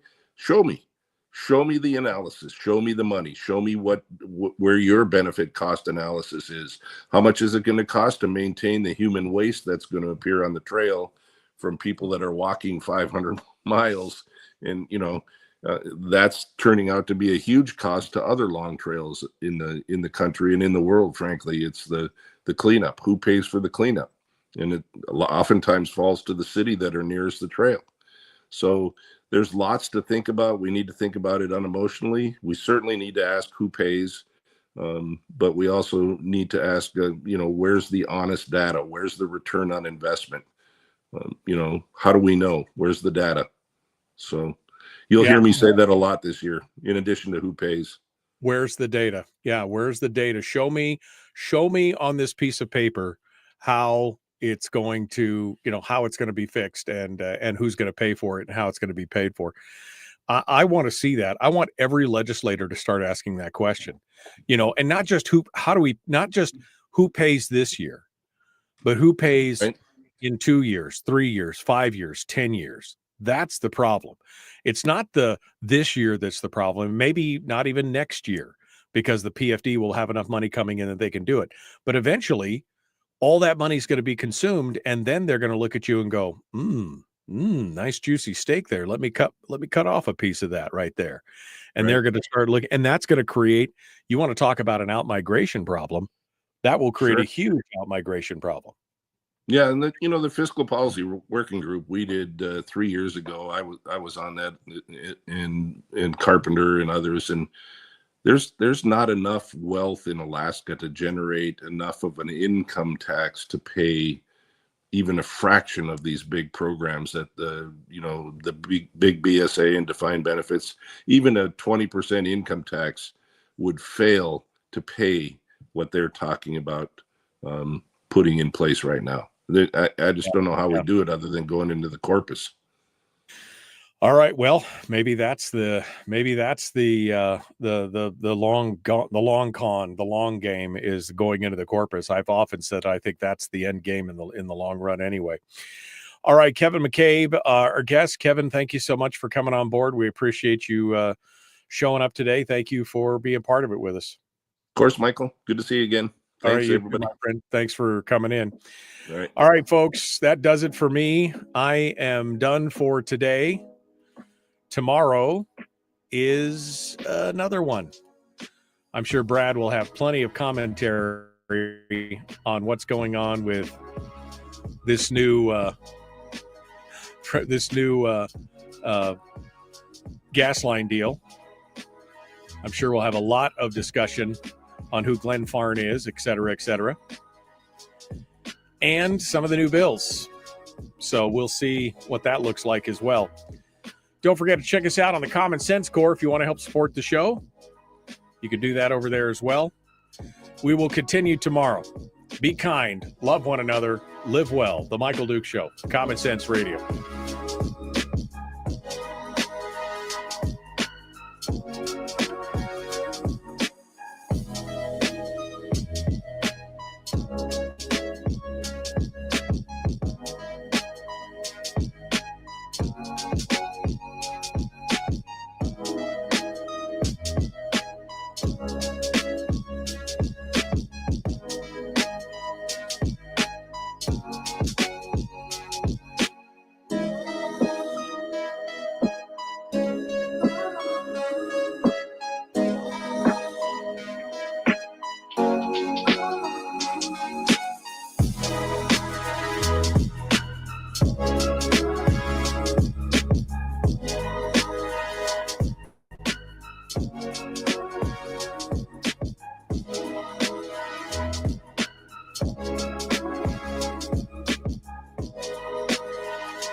We've shed our terrestrial radio skin, and now we are slimy lizard internet people.